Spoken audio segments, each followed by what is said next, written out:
नमस्कार शिक्षक साथियों, दिनांक 17 फरवरी 2021 से दीक्षा ऐप एवं दीक्षा वेब पोर्टल पर आपने टीपीटी इंटरमीडिएट कोर्स का लिंक को देखा और इसी से आपने इस कोर्स को 3 मार्च तक पूरा किया। आपने बहुत सारे चीज़ इस कोर्स में सीखे। टीचर प्रोफेशनल डेवलपमेंट प्रोग्राम यानी शिक्षक प्रशिक्षण कार्यक्रम का ये कुल 14 शिक्षण प्रशिक्षण कोर्सों में से 10वां कोर्स था और इंटरमीडिएट कोर्स का ये अंतिम कोर्स था। अब से यानी 4 मार्च से आपको एडवांस कोर्स का 4 और प्रशिक्षण प्राप्त होगा, जिसे आप 4 फोर्टनाइटली कंप्लीट करेंगे, यानी करीब 2 महीना में कंप्लीट करेंगे। तो ये आप 2 महीना यानी मार्च महीना चल रहा है, तो आप मई तक इसे पूरा करेंगे। तो अभी तक आपने इस कोर्स में जो भी पढ़ा, जो भी सीखा, इसके बारे में बहुत सारा जानकारी हासिल किए। तो अब हम चलते हैं, एक छोटा सा चर्चा करते हैं और इस चर्चे के साथ हम लोग जानेंगे कि हमने क्या सीखा, क्या पढ़ा। कुछ प्रश्नोत्तरी हम आज लेकर आए हैं, इसे हम चर्चा करेंगे। आने वाले जो भी शिक्षक प्रशिक्षण के रूप में मिडलाइन सर्वे होगा, इसमें हमें इसी से कुछ ना कुछ प्रश्नों को हल करना होगा। अगर हम इसे एक बार रिवीजन करके या पुनरावृत्ति करके रखे रहेंगे तो हमें उस परीक्षा में अच्छा अंक प्राप्त होगा। तो चलिए हम लोग कोशिश करते हैं, इसके बारे में कुछ चर्चा करते हैं। इस कोर्स में हमने पहले अध्याय में पैटर्न या नमूने के बारे में परिचय प्राप्त किए। इसमें हमें पूछा गया था कि गुप्त संदेश को कैसे आपने जाना, आपने एक नियम को समझा या फिर आप इस संदेश से पहले से ही परिचित थे, आपने किसी साथी की मदद ली। तो इसमें पहला ऑप्शन है कि आपने एक नियम को समझा। तो इस तरह से देखिए, यहाँ एक नियम बताया गया है, AAW AAE AAL AAC AAO AAM AAE। तो AA के बाद एक लेटर आ रहा है जो कि हरा रंग से है। तो हर 2 A के बाद एक हरा रंग का लेटर आ रहा है। इसको अगर हम अलग कर दें तो ये लिखा हुआ है वेलकम। तो इस तरह से ये एक पैटर्न के रूप में सजा हुआ है, माने एक नियम के आधार पर ये सजा हुआ है।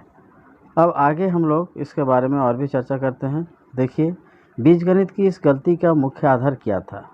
10 + x को जमा करेंगे तो 10x ही बनेगा, ऐसे बच्चों ने उत्तर दिया।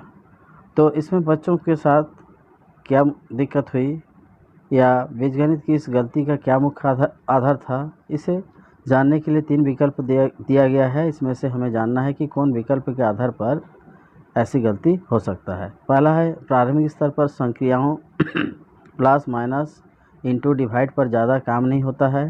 दूसरा, प्रारंभिक स्तर पर पैटर्न पर विस्तार से काम नहीं होता है।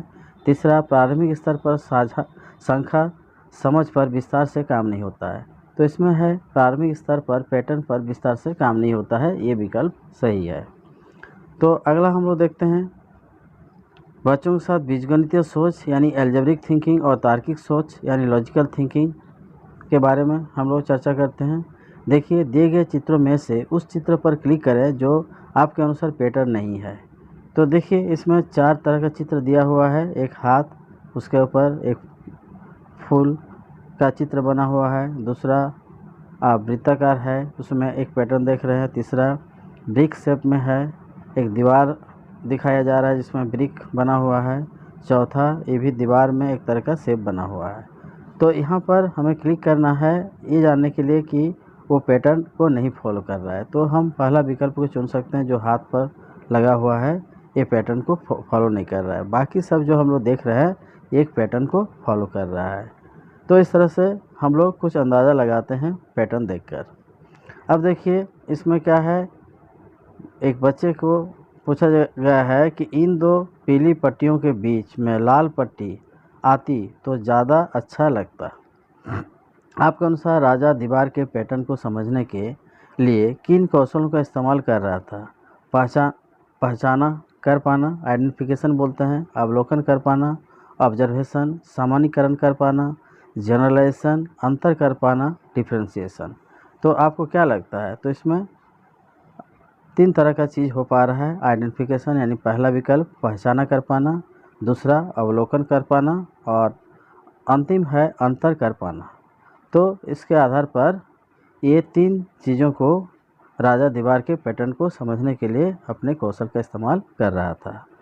चलिए अगला पेज में देखते हैं। अवलोकन, अंतर कर पाना, पहचानना, अनुमान। हाँ, ये डिजाइन अलग है। तो और भी देखते हैं। 21वीं सदी के जरूरी कौशल: समस्या को समाधान करना, तार्किक सोच, बातचीत करना, निर्णय लेना और रचनात्मक सोच। तो देखिए कक्षा में सिमरन को पैटर्न पर काम करने का मौका किस क्रम में दिया गया? विकल्पों को क्रम में लगाने के लिए उन्हें ड्रैग करके दी गई संख्या के साथ जोड़ें। सबमिट बटन दबाने से पहले आप अपना उत्तर बदल भी सकते हैं। तो देखिए यहाँ 1 2 3 4 दिया है और 1 2 3 4 बाएं तरफ लिखा हुआ है और दाएं तरफ 4 दिया हुआ है। एक पहला है पैटर्न को नकल और उसे आगे बढ़ाना, दूसरा है अपने पैटर्न बनाना, तीसरा है पैटर्न की पहचान और उसकी व्याख्या, चौथा पैटर्न पर बातचीत। तो आपको इसको सजाना है। तो आप कैसे सजाएंगे?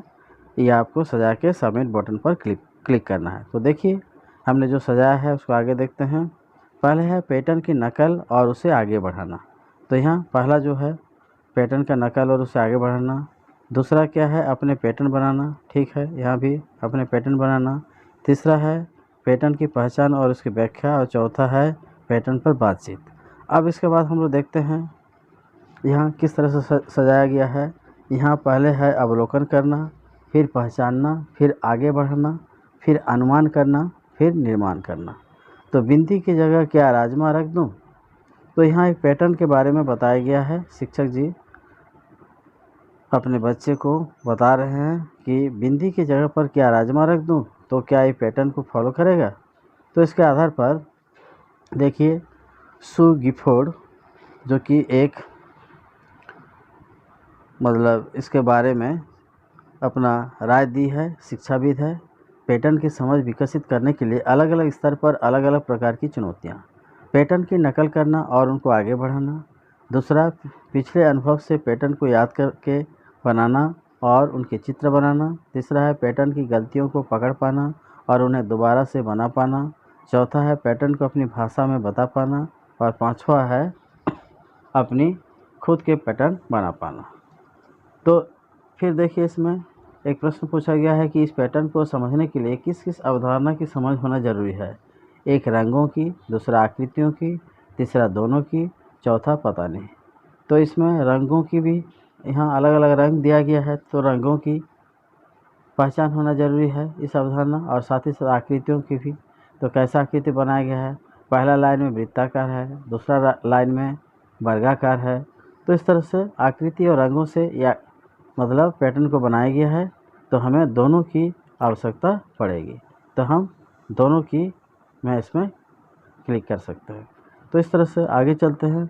इस पैटर्न को समझने के लिए हमें दोनों की आवश्यकता पड़ेगी। तो ये तीसरा विकल्प जो है ये सही है, जो कि हम लोग यहाँ देख रहे हैं। तीसरा विकल्प पर निशान लगा हुआ है, तो हम लोग इसको मानेंगे और ऐसे देखने में भी लग रहा है। अब देखिए फिर से प्रश्न पूछा गया है कि बच्चों को कक्षा में बोलने के लिए प्रोत्साहित करना गणित की कक्षा के लिए क्यों जरूरी है?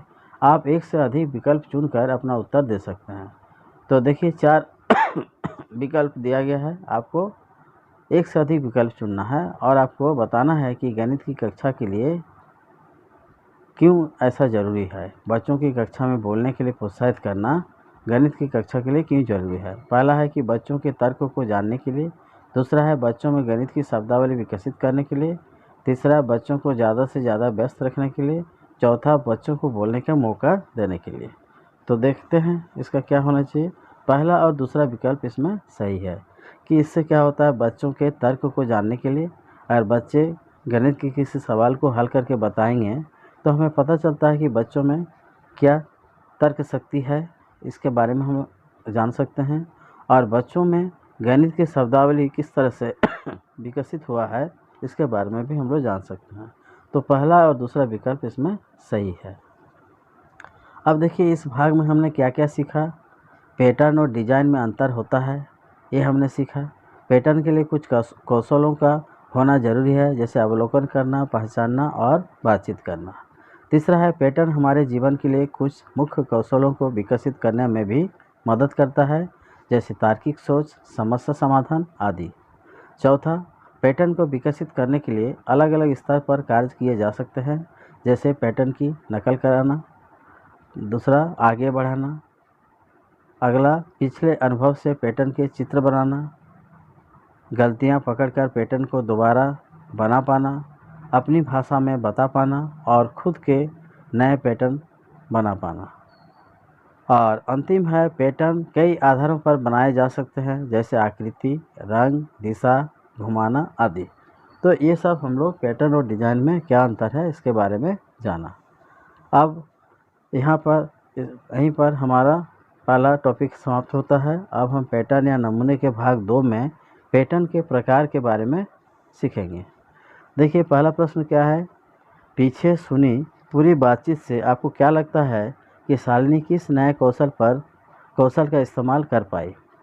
अनुमान, पहला है अनुमान लगाना, दूसरा है आगे बढ़ाने का, तीसरा सामान्य नियम बनाने का और चौथा निर्माण करने का। तो इसमें एक सामान्य नियम बनाने का एक कौशल उसे बना पाई या इस्तेमाल कर पाई। सामान्य नियम क्या है, इस किस तरह से ये पैटर्न या ये डिज़ाइन चल रहा है, इसमें एक सामान्य नियम बना पाने की क्षमता का विकास करना, इस तरह का कौशल का इस्तेमाल कर पाई। अगला देखिए यहाँ सामान्य नियम को कैसे हम लोग पहचान रहे हैं, ए बी फिर ए। तो ए के लिए देखिए ऊपर में आप देख रहे हैं किस तरह का चिन्ह है। बी अगर हम उसको कैप बोलेंगे तो बी के लिए कप बोलेंगे, मतलब सेफ उसी तरह से दिया हुआ है जिसे हम देख के समझ सकते हैं। जैसे ये चिन्ह देख रहे हैं, फिर ये चिन्ह देख रहे हैं, इस तरह से एक एक के बाद एक एक चिन्ह देख रहे हैं जो जिस तरह से दिखाया गया है, इस तरह से आप समझ सकते हैं कि ए के लिए कौन सा चिन्ह का प्रयोग किया गया है, बी के लिए कौन सा, फिर ए के लिए कौन सा, फिर बी के लिए कौन सा, फिर ए के लिए कौन सा। इस तरह से इसके बारे में हम लोग जान पा रहे हैं। अगला देखते हैं, आपको क्या लगता है कि गणित, ईवीएस और कला तीनों को साथ मिलाकर पढ़ाने से बच्चों को सीखने में क्या फ़ायदा मिलेगा। अगर हम गणित, ईवीएस और कला तीनों को अगर साथ मिलाकर बच्चे को पढ़ाते हैं तो क्या क्या फ़ायदा मिलता है। यहाँ 3 विकल्प दिया गया है। आप देख रहे हैं कि पहला विकल्प सही है कि तीनों को साथ में देखने से बच्चों को अवधारणा की पूरी समझ बनाने का मौका मिलेगा। और अंतिम क्या है, तीनों को साथ में देखने से बच्चे इन सभी के बीच एक संबंध को समझ पाएंगे। तो पहला और तीसरा विकल्प को हमें याद रखना होगा या समझना होगा कि ये फ़ायदा बच्चों को मिलेंगे। अगला देखिए, इस नए तरीके के पैटर्न में क्या खासियत थी। देखिए दूसरा और तीसरा विकल्प सही है। हर बार इकाई में कुछ वृद्धि हुई है। आप देख रहे हैं इकाई में किस तरह से वृद्धि हो रही है, तो उससे आप अनुमान लगा सकते हैं कि इससे क्या फ़ायदा होगा। मान लीजिए अगर हम पहला लाइन से चलेंगे तो एक तरह का आकृति दिखेगा। देखिए यहाँ पर अगर हम आते हैं तो पहला इकाई यहाँ पर देखिए 1 है, फिर इसमें 2 है, फिर इसमें 3 है, इसमें 4 है। तो इस तरह से हर एक इकाई में वृद्धि हुई है। नियम को पहचान के बाद हर लाइन में कितनी बिंदी है, तो पहला लाइन में देखना 1 बिंदी, दूसरा लाइन में 2 बिंदी, तीसरा लाइन में 3 बिंदी और चौथा लाइन में 4 बिंदी। तो ये क्या है, नियम को पहचानने के बाद हर लाइन में कितनी बिंदी आएगी उसको पहचानना आसान है। तो इस तरह से हमें एक नियम का पता चल रहा है या पैटर्न का पता चल रहा है। अब अगला प्रश्न देखिए, बढ़ते हुए पैटर्न के साथ काम करते हैं तो यह पैटर्न बच्चों के किन कौशलों को निखारने में मदद करते हैं। तो यहाँ देखिए 3 विकल्प दिया गया है और तीनों विकल्प सही है। इसमें क्या होता है, तर्क के साथ सोचने का कौशल विकसित होता है, दूसरा सामान्य नियम बनाने का कौशल भी विकसित होता है और तीसरा अंदाज़ा लगाने का भी कौशल विकसित हो रहा है। तो इस तरह से हमें 3 तरह का कौशल बच्चों के साथ विकसित हो रहा है, ये पता चल रहा है।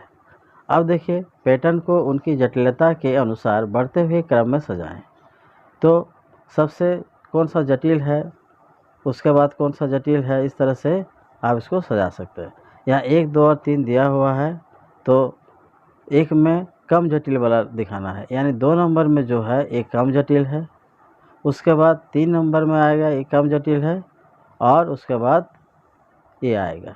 यानी 2 नंबर को हम लोग 1 नंबर बनाएंगे, फिर 3 नंबर को हम लोग 2 नंबर बनाएंगे, और यहाँ जो 1 नंबर में है उसको 3 नंबर में बनाएंगे। इस तरह से हम जटिलता के आधार पर से सजा सकते हैं। तो देखिए अगला पृष्ठ पर ये देखिए इस तरह से सजा हुआ है, जैसा हम लोग चर्चा किए उसी तरह से जटिलता को हम लोग इस तरह से सजा सकते हैं। तो अगला पृष्ठ पर अब हम देखते हैं कि पैटर्न को क्रम में लगाने के लिए आप किन किन कौशलों का इस्तेमाल कर पाए। तो यहाँ 4 विकल्प दिया हुआ है। तो पहला 2 विकल्प जो है ये सही है, तर्क के साथ सोच पाए, और दूसरा क्या है, नियम की पहचान कर पाए। इन 2 कौशलों का इस्तेमाल इसमें किया गया है। अगला देखिए, उन पैटर्न पर क्लिक करें जो घटते हुए पैटर्न है। घटते हुए पैटर्न आप हर एक चित्र को देख सकते हैं जिसमें घटते हुए पैटर्न दिख रहा है। देखिए ये पहला नंबर ये घटते हुए पैटर्न है। कैसे बोलेंगे कि देखिए यहाँ 2 पत्ता है, फिर उसके आगे चलेंगे 3 पत्ता, उसके आगे चलेंगे 4 पत्ता, इस तरह से पत्तों की संख्या बढ़ते जा रहा है। यानी इधर से अगर हम चलेंगे ऊपर से नीचे तो पत्तों की संख्या घटते जा रही है। इसमें भी देखिए, इसमें भी अगर हम लोग देखते हैं तो हमें क्या मिलता है, यहाँ 3 है, इसमें देखिए 2 है, और इसमें देखिए 1 है। मतलब 3 लाइन है, पहला में 3 लाइन है, दूसरा में 2 लाइन है, और तीसरा में 1 लाइन है। इस तरह से इसको भी देखिए, इसमें भी हम लोग देखते हैं कि बड़ा, यहाँ उल्लू पहला में बड़ा दिख रहा है, फिर उसके बाद छोटा दिख रहा है, इस तरह से छोटा होते चले जा रहा है। और यहाँ देखिए अंतिम में 10 है, 10 के बाद 8 है, फिर 6 है, फिर 4 है, यानी संख्या घटते चले जा रहा है। 10 सबसे बड़ा है, फिर उससे 8 छोटा है, फिर 6 उससे छोटा है, फिर 4 उससे छोटा है, तो इस तरह से घटते हुए जा रहा है। तो ये जो 4 जगह पर हमने निशान लगाया या तीर का निशान तीर से सूचित किए, ये सारे पैटर्न पर हम क्या देख रहे हैं, वो घटते हुए पैटर्न के तरफ जा रहा है। अब आगे देखते हैं क्रम में लगाना। यहाँ दिए हुए पैटर्न को पैटर्न से जुड़े कौशल, तो मानसिक चित्र बना पाना, विजुअलाइजेशन, इससे हम हर एक चित्रों को देख के बता सकते हैं कि किस में किस तरह से हम लोग प्रयोग कर सकते हैं। तो देखिए यहाँ इससे क्रम से लगाना ये दर्शा रहा है, इसमें मानसिक चित्र बना के दिखाया जा रहा है, या सूत्र बना पाना इस तरह से दिखाया जा रहा है, या समस्या को अंत में शुरुआत की तरफ सोचना इससे प्रदर्शित हो रहा है, और सामान्य नियम खोजना, इससे हमें पता चलता है कि हम लोग सामान्य नियम को किस तरह से खोज सकते हैं। तो इस तरह से चित्र के द्वारा, संकेतों के द्वारा हम हर एक चीज़ों को दिखा सकते हैं। अब देखिए यह कौन सा पैटर्न है, आप एक विकल्प चुनकर अपना उत्तर दे सकते हैं।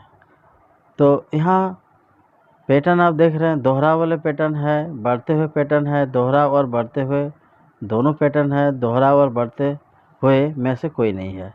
तो दोहरा और बढ़ते हुए पैटर्न हम देख रहे हैं।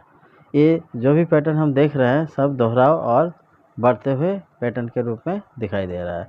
तो ये हमारा तीसरा विकल्प सही होगा।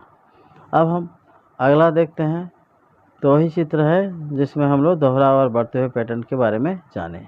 तो इस तरह से पैटर्न और नमूने के भाग 2 को हम लोग समाप्त कर दिए। अब देखिए पैटर्न और नमूने के भाग 3 में संख्या का पैटर्न के बारे में बताया गया है। तो संख्या का पैटर्न आप देख रहे हैं यहाँ पर किस तरह से संख्या का पैटर्न दिखाया गया है। तो यह एक बढ़ता हुआ पैटर्न है, जैसे 21 के बाद 41, फिर 61, फिर 81, फिर 101। तो किस तरीके से बढ़ा है, इसमें एक नियम हम लोग ढूंढ के इसे पूरा कर सकते हैं। देखिए क का 51, 56, 61, 66 इस प्रश्न में इस तरह से दिखाया गया है। तो हर एक चित्र, हर एक मतलब पैटर्न से हम लोग ये बता पाएंगे कि ये किस तरह से बढ़ते क्रम में जा रहा है।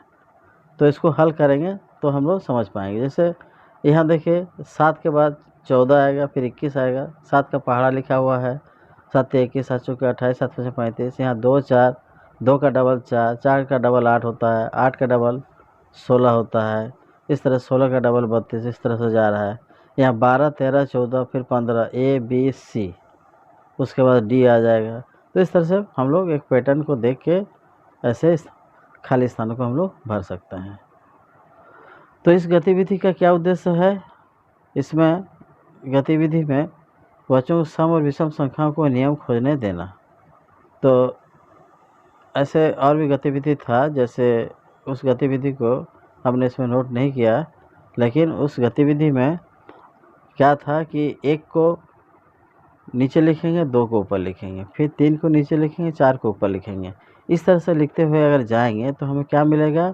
सम और विषम संख्याओं को के नियम हम लोग खोज पाएंगे, जो कि दूसरा विकल्प में दिया है कि बच्चों को सम और विषम संख्याओं के नियम खोजने देने के लिए इस तरह का तरीका हम लोग या गतिविधि हम लोग कर सकते हैं।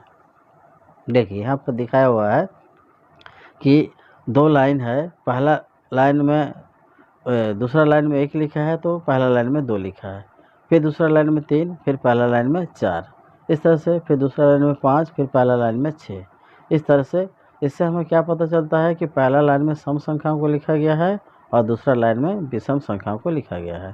तो इस तरह से सम और विषम संख्याओं को कैसे हम लोग अलग कर सकते हैं, इसके पैटर्न के बारे में हम बच्चों को बता सकते हैं, जो कि हम लोग अभी समझे यहाँ पर कि बच्चों को सम और विषम संख्याओं को कैसे किस गतिविधि के द्वारा हम लोग खोजने देने का तरीका या गतिविधि करवा के दिखा सकते हैं। देखिए यहाँ पर भी आपको कुछ पैटर्न देखने को मिल रहा है। इन संख्याओं को क्या कहते हैं? एक विकल्प चुनकर अपना उत्तर दे सकते हैं। देखिए वर्गाकार संख्याएं हैं या त्रिकोणीय संख्याएं हैं या वृत्ताकार संख्याएं हैं। तो देखिए यहाँ 3 वृत्त बना हुआ है, उसके बाद 6 वृत्त बना हुआ है। इस तरह से एक के बाद एक वृत्त की संख्या बढ़ते चले जा रहा है। यहाँ 3 है, 6 है, 10 है, 15 है, यहाँ 21 है, यहाँ 28 है। तो ये किस तरह का आकृति बना रहा है? ये त्रिकोणीय आकृति, त्रिभुजाकार आकृति बना रहा है। तो इससे हम लोग पता लगा सकते हैं त्रिकोणीय संख्याएं, जो कि दूसरा विकल्प है वही सही होगा। तो इस तरह से बच्चों को हम लोग गतिविधि के माध्यम से ये बता सकते हैं कि ये पैटर्न या इस तरह का जो आकृति बना हुआ है, ये किस तरह की आकृति को प्रदर्शित कर रहा है। देखिए यहाँ 4 वृत्त, 4 यहाँ पर 4 लिखा है, फिर 9 लिखा है, फिर 16 लिखा है। तो इससे हमें किस तरह का गतिविधि के बारे में जानकारी मिल रहा है। देखिए यहाँ वृत्ताकार, पहला 4 वृत्त बनाया, फिर 9 वृत्त बनाया, फिर 16 वृत्त, 25 वृत्त, और इसको अगर हम लोग देखते हैं तो ये वर्गाकार आकृति को दिखा रहा है। तो देखिए इस तरह से हम लोग अलग अलग गतिविधि के माध्यम से बच्चों को पैटर्न के बारे में या उसका डिज़ाइन के बारे में बच्चों से पूछ सकते हैं। देखिए एक प्रश्न आया है कि एक साथ मिलकर समस्याओं को सुलझाने से क्या होगा? आप एक विकल्प चुनकर अपना उत्तर दे सकते हैं। एक विकल्प चुनकर अपना उत्तर दें। देखिए बच्चे एक दूसरे के दोस्त बनेंगे, ऐसा करने से बच्चे एक दूसरे से बात कर पाएंगे। तीसरा है बच्चे एक दूसरे से सीख पाएंगे। हाँ, ऐसे गतिविधि के माध्यम से बच्चे एक दूसरे से सीख पाएंगे, ऐसा प्रतीत होता है। देखिए यहाँ पर इसके माध्यम से बच्चों से पूछा जाएगा कि तुमने यह कैसे निकाला। शिक्षक ने बच्चों से पूछ रहे हैं कि तुमने यह कैसे निकाला। तो ये बच्चे एक दूसरे से सीख पा रहे हैं कि कैसे इसको निकाला जा सकता है। यहाँ देखिए त्रिभुजाकार आकृति बन रहा है। तो बच्चों में आपस में अगर बच्चों को बैठाया जाए तो बच्चे एक दूसरे से बात करके एक दूसरे से सीख सकते हैं, आपस में चर्चा करके जान सकते हैं कि हाँ यह किस तरह से दिखाया गया है और ये किस तरह से हम लोग निकाल पाएंगे। तो इस तरह से हम लोग पैटर्न आकलन, अब हम लोग पैटर्न आकलन के बारे में जानेंगे। इसमें कुछ प्रश्न उत्तर दिया गया है, आप इस प्रश्नों को पढ़कर सही उत्तर चुन सकते हैं। जैसे मोनिका जी ने कक्षा 2 में बच्चे अक्सर एक ही शब्द से अलग अलग तरह के हिज्जे लिखते हैं। इस स्तर पर उनकी कौन सी प्रतिक्रिया सभी बच्चों के हिज्जे विकास में मदद कर सकती है? तो यहाँ सभी बच्चों को बराबर सहयोग देना, पहला विकल्प। दूसरा है जो बच्चे ज़्यादा गलतियाँ कर रहे हैं उन्हें ज़्यादा प्रयास कराना। जो बच्चे ज़्यादा हिज्जे सही लिख रहे हैं उन्हें सबके सामने प्रोत्साहित करना। चौथा है ऐसी गतिविधि का प्रयोग करना जिसमें सभी बच्चे समान स्तर पर आ सके। ऐसा बात नहीं है, सभी बच्चों को बराबर का सहयोग देना ताकि उसी में बच्चे अपना जो भी कौशल है उसे विकास कर सके। दूसरा प्रश्न है, नीचे दिए गए सवालों में से कौन सा सवाल आपको गहराई से चिंतन करने में मदद करेगा। तो यहाँ देखिए पहला विकल्प है कि जो शिक्षण प्रक्रिया मैंने इस्तेमाल की उससे पाठ के उद्देश्य पूरे हो पाए या नहीं। दूसरा है, क्या जो शिक्षण प्रक्रिया कक्षा में मैंने इस्तेमाल की वह बच्चों के लिए मज़ेदार थी या नहीं। तीसरा है, जो शिक्षण प्रक्रिया मैंने इस्तेमाल की वो किस पर शिक्षक या छात्र केंद्रित थी और क्यों।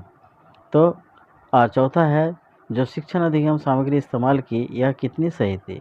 तो यहाँ तीसरा विकल्प सही होगा कि जो शिक्षण प्रक्रिया मैंने इस्तेमाल की वो किस पर केंद्रित थी और क्यों, शिक्षक पर या छात्र पर। ये विकल्प ज़्यादा सही लग रहा है। अब हम ये प्रश्न तो हम लोग बना ही लिए, अब हम लोग अगला प्रश्न देखते हैं। रोहित जी एक शिक्षक हैं। एक दिन इनकी कक्षा में अचानक दो बच्चे के बीच लड़ाई हो जाती है। दोनों बच्चे को डांटते हैं और उन्हें कक्षा के बाहर निकलने को कहते हैं। यह सब होने के बाद रोहित जी को लगा कि समस्या हल हो गई, लेकिन कुछ दिन बाद इन बच्चों में फिर लड़ाई हो गई। तो इससे आपको क्या महसूस होता है। तो इससे हम बोल सकते हैं पहला विकल्प, जो कि रोहित जी ने परिस्थिति के बारे में शुरुआती समझ बनाई और उसी तक ही सीमित रहे और उसी के आधार पर उन्होंने दोनों बच्चों को बाहर निकाल दिए और सोचे कि ये समस्या समाधान हो गई। लेकिन यह वस्तुतः पूर्ण रूप से सही नहीं है, लेकिन अभी हम लोग इस प्रश्न के आधार पर पहला विकल्प को ही सही मानेंगे कि रोहित जी ने परिस्थिति के बारे में शुरुआती समझ बनाई और उसी तक सीमित रहे। इस विकल्प को हम लोग सही मानेंगे। अगला देखिए, कक्षा 1 की अध्यापिका रानी जी ने अपनी कक्षा में रंगीन और आसान नियम वाले पैटर्न के साथ शुरुआत की।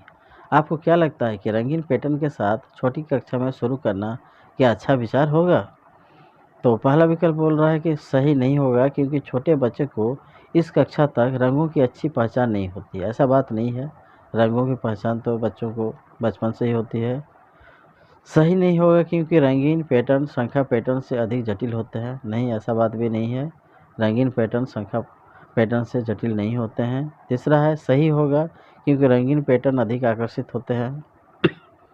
चौथा है, सही होगा क्योंकि रंगीन पैटर्न बच्चे अपने आसपास अधिक देखते हैं। हाँ, चौथा विकल्प ज़्यादा सही होगा क्योंकि रंगीन पैटर्न बच्चे अपने आसपास चारों तरफ देखते हैं। इसको हम लोग सही मानेंगे। अगला देखिए, शिक्षण प्रशिक्षण के दौरान एक अध्यापिका ने कहा, क्योंकि पैटर्न भी डिजाइन होते हैं इसलिए पैटर्न और डिजाइन में कोई खास अंतर नहीं है।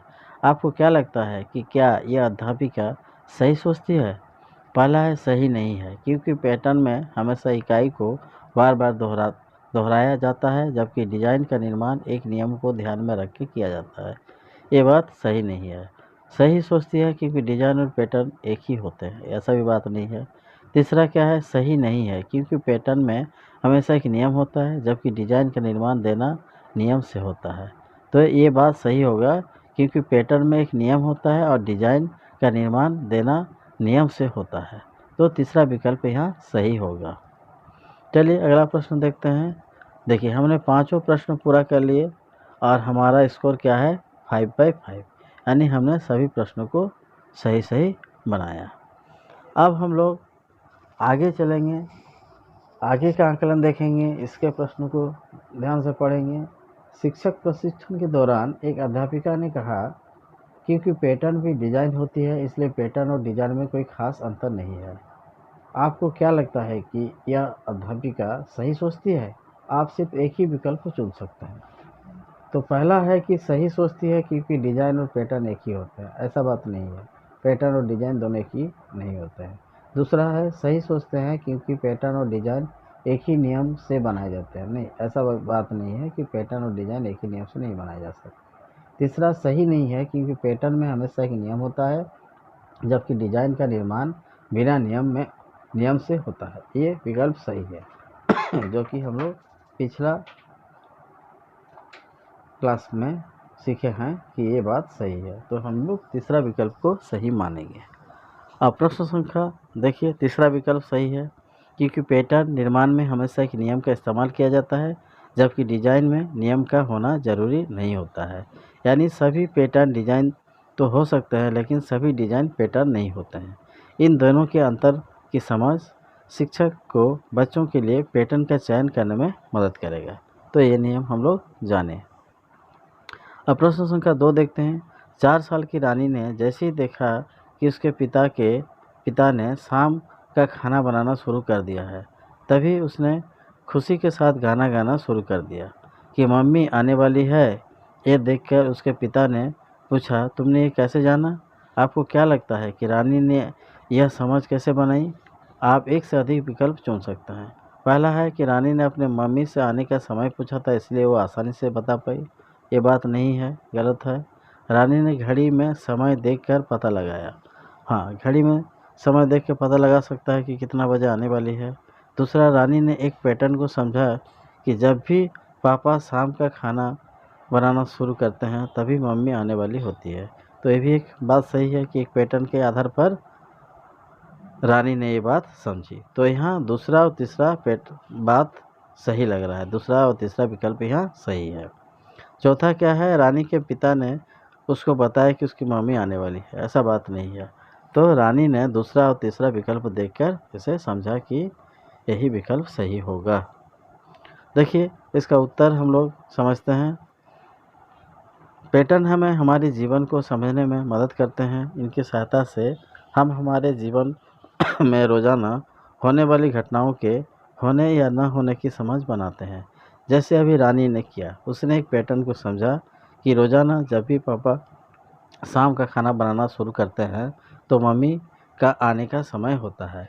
और इस पैटर्न को समझने के लिए उसने पैटर्न का अवलोकन किया और उसका विश्लेषण किया, जिसे उसने एक नियम बनाया जो उसको उसके मम्मी के घर आने में समय के बारे में बताता है। अब देखिए तीसरा प्रश्न। कक्षा 1 की अध्यापिका ने बच्चों को एक पैटर्न दिखाकर उसका नियम बताने को कहा, लेकिन कक्षा में अधिकतर बच्चे नियम को नहीं बता पाए। जिन बच्चों ने बताया वो सिर्फ इतना बता पाए कि अगली आकृति चौकर आएगी। पैटर्न आप अपनी स्क्रीन पर देख सकते हैं। देखिए, इस तरह से पैटर्न दिखाया गया है। आप अध्यापिका को क्या सलाह देना चाहेंगे जिसमें अधिकतर बच्चे पैटर्न की समझ बना पाए? आप एक से अधिक विकल्प चुन सकते हैं। पहला है, अध्यापिका ने एक समय पर कई चीज़ों पर ध्यान दिलाने के लिए कोशिश की। पहला विकल्प सही है क्योंकि अध्यापिका ने एक समय पर कई चीज़ों पर ध्यान देने की कोशिश की, तो जो हम लोग पैटर्न में देखते हैं। और दूसरा क्या है, अध्यापिका ने बच्चों को इस तरह के पैटर्न पर पहले अभ्यास नहीं कराया। ये बात सही नहीं है। तीसरा, अध्यापिका ने गलत पैटर्न का निर्माण किया है। ये बात भी गलत है। चौथा, अध्यापिका ने कक्षा 1 के स्तर से कठिन पैटर्न चुना है। हाँ, ये बात सही है। ये जो पैटर्न है कक्षा 1 के स्तर से अधिक कठिन पैटर्न है। तो कक्षा 1 या छोटे उम्र में बच्चे एक समय पर केवल एक ही चीज़ पर, जैसे कि रंग, आकृति में से किसी एक पर ही ध्यान दे पाते हैं। इसलिए बेहतर होगा कि हम शुरुआत में केवल एक ही तरफ, यानी एक समय पर केवल एक चीज़ें जैसे रंग, आकृति या आकार पर ध्यान दिलाएं और फिर धीरे धीरे उनको एक समय पर एक से ज़्यादा पर कार्य करने का मौका दे सकते हैं। अब देखिए चौथा प्रश्न में क्या है। कक्षा 1 की अध्यापिका रानी जी अपनी कक्षा में रंगीन और आसान नियम वाले पैटर्न के साथ शुरुआत की। क्या आपको लगता है कि रंगीन पैटर्न के साथ छोटी कक्षा में शुरू करना क्या अच्छा विचार होगा? आप एक से अधिक विकल्प चुन सकते हैं। तो देखते हैं, यहाँ पर एक से अधिक विकल्प चुनने के लिए कहा गया है, लेकिन इसमें सिर्फ एक ही विकल्प सही माना जा रहा है। देखा जाए, पहला क्या है, सही नहीं होगा क्योंकि छोटे बच्चों को इस कक्षा तक रंगों की अच्छी पहचान नहीं होती। ये बात गलत है, रंगों की पहचान हो जाती है। सही नहीं होगा क्योंकि रंगीन पैटर्न संख्या पैटर्न से अधिक जटिल होता है, ऐसी बात नहीं है। तीसरा, सही होगा क्योंकि रंगीन पैटर्न अधिक आकर्षित होते हैं। ये भी बात सही नहीं होगा। सही होगा क्योंकि रंगीन पैटर्न बच्चे अपने आसपास अधिक देखते हैं, यानी चौथा विकल्प सही होगा, जो कि हम लोग पिछले अध्याय में पढ़े हैं। तो ये चौथा विकल्प सही होगा। देखिए, अक्सर देखा जाता है क्योंकि बच्चे अपने आसपास रंगीन और आकृति वाले पैटर्न का अवलोकन करते हैं और जाने अनजाने इन्हें देखते रहते हैं। मैंने अपने अनुभव में भी देखा है कि संख्या की समझ बनाने से पहले बच्चे रंगों की समझ बना रहे होते हैं, और अगर आप अपनी एनसीईआरटी की पाठ्यपुस्तकों में भी देखें तो पाएंगे कि रंगीन और आकृति वाले पैटर्न से शुरुआत की गई, इसलिए रंगीन पैटर्न से शुरुआत कराना एक अच्छा विचार हो सकता है। अब 5वां क्वेश्चन है कि कक्षा 3 की एक अध्यापिका ने सिमरन को एक पैटर्न दिखाते हुए कई बार पूछने का प्रयास किया कि इस पैटर्न में किस नियम का इस्तेमाल किया गया है, लेकिन सिमरन नियम नहीं बता पाई। आपको क्या लगता है कि सिमरन के साथ पैटर्न के किस स्तर पर काम करने की ज़रूरत है? आप एक विकल्प ही चुन सकते हैं। पैटर्न की पहचान, पैटर्न का विस्तार, पैटर्न का निर्माण, पैटर्न की तुलना। तो इसमें पैटर्न की पहचान करना ज़रूरी है।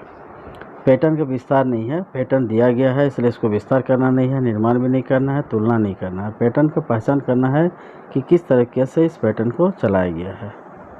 अब देखिए प्रश्न संख्या 6, कक्षा 3 की शिक्षिका बच्चों को दोहराव वाले कुछ पैटर्न से परिचित कराना चाहती है। उन्होंने हरी और पीली बिंदी का इस्तेमाल करते हुए पैटर्न का निर्माण किया और बच्चों को इसे आगे बढ़ाने को कहा।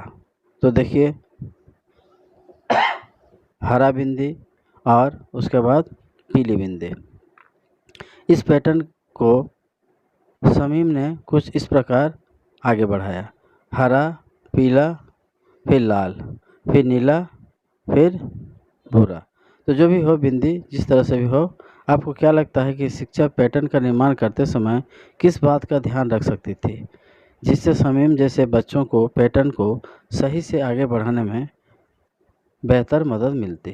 तो यहाँ देखिए, पहला विकल्प क्या है, उन्हें रंगीन बिंदी का इस्तेमाल नहीं करना चाहिए था। दूसरा है, उन्हें इकाई की पहचान बनाने के लिए इकाई का दोबारा इस्तेमाल करना चाहिए था। तो यहाँ सिर्फ 2 ही रंग को दिखाया गया है, इसलिए उन्हें इकाई का पहचान बनाने के लिए इकाई का दोबारा इस्तेमाल करना चाहिए था, तभी उसको समझ में आता कि इस पैटर्न को किस तरह से आगे बढ़ाया जा सके। तो तीसरा विकल्प सही हुआ। दोहराव वाले पैटर्न के लिए ये समझना एक ज़रूरी बात हो सकती है कि किसी भी इकाई का एक से अधिक बार दोहराया जाना ज़रूरी है कि किसी इकाई के दोहराए जाने से ही पैटर्न के नियम को समझा जा सकता है।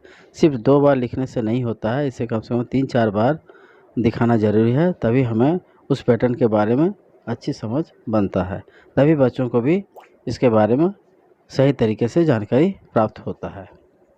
अब देखिए 7वां प्रश्न में, कक्षा 3 की अध्यापिका सोनिया ने अपनी कक्षा में बच्चों को पैटर्न की सहायता से पहाड़े बनाने के लिए प्रोत्साहित किया। जैसे 8 के पहाड़े को बनाने के लिए 5 और 3 के पहाड़े को जोड़कर बनाया जा सकता है। आपको क्या लगता है, अध्यापिका ने सही किया? आप एक से अधिक विकल्प चुन सकते हैं। पहला है सही किया, क्योंकि इसमें बच्चे पहाड़ों का सिर्फ याद न करके पहाड़ों को बनाने की समझ का विकास कर पाएंगे। ठीक है, पहला विकल्प। दूसरा सही किया, क्योंकि पहाड़े बनाते समय बच्चे 2 या 3 संख्याओं के संबंध को भी देख पाएंगे। तो 5 का पहाड़ा और 3 का पहाड़ा अगर हम लिख के उसे जोड़ देते हैं तो हमें 8 का पहाड़ा प्राप्त होता है। तो पहला और दूसरा विकल्प जो है, इससे पता चलता है कि बच्चों को सिर्फ याद नहीं करके पहाड़े को कैसे बनाया जा सकता है, उसका समझ को विकसित करना।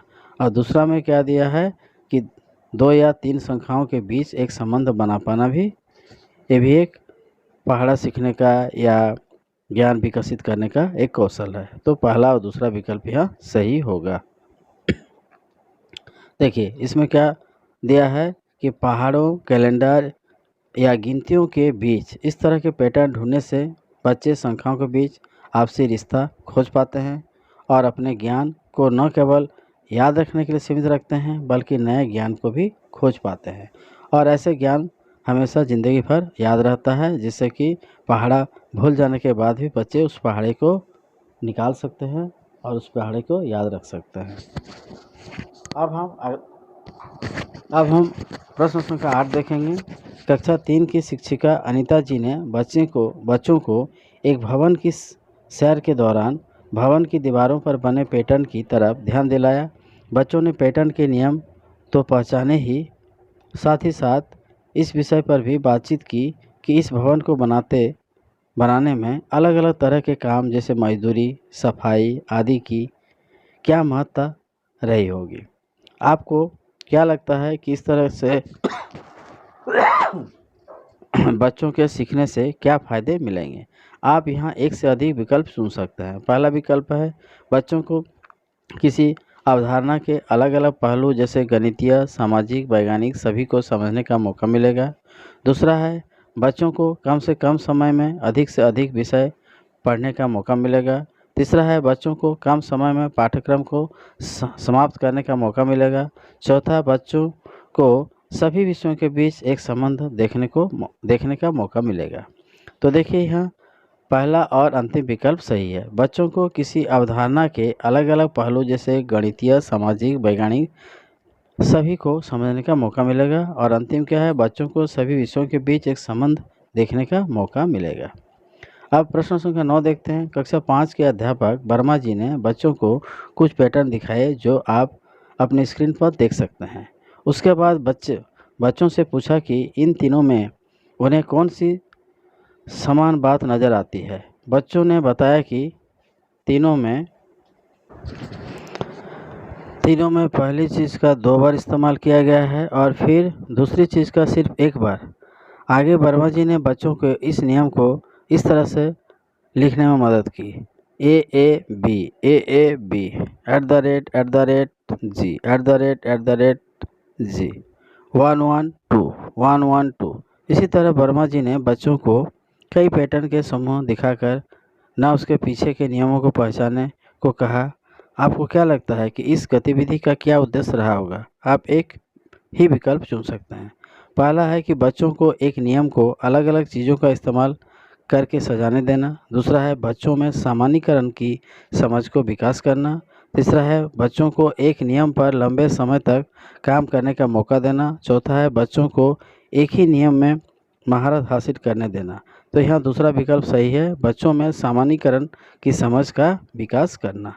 तो देखिए सामान्यीकरण से अर्थ यह है कि एक नियम को अलग अलग वस्तुओं से दिखा सकते हैं लेकिन सजाने का नियम समान होगा। जैसे AAB एक्सक्लेमेशन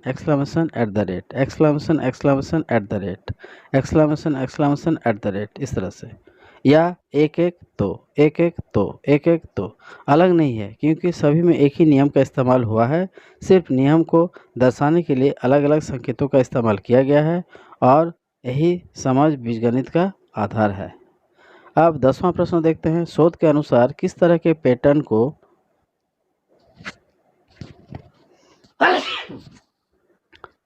सामान्यीकरण की समझ बनाने के लिए अधिक महत्वपूर्ण माना गया है? आप एक ही विकल्प चुन सकते हैं। पहला है दोहराव वाले पैटर्न, दूसरा है बढ़ते हुए पैटर्न, तीसरा है दोहराव और आकृति वाले पैटर्न, तीसरा है दोहराव और अक्षरों वाले पैटर्न। तो इसका सही विकल्प है बढ़ते हुए पैटर्न। दूसरा विकल्प सही है। तो इस तरह से हम लोग पैटर्न और आकलन के बारे में चर्चा किए। फिर हम लोग अगला टॉपिक देखेंगे। आज हम लोग यहीं समाप्त करते हैं। धन्यवाद। आप इसे तब तक तैयार रखें, फिर हम लोग दूसरा पार्ट शुरू करेंगे।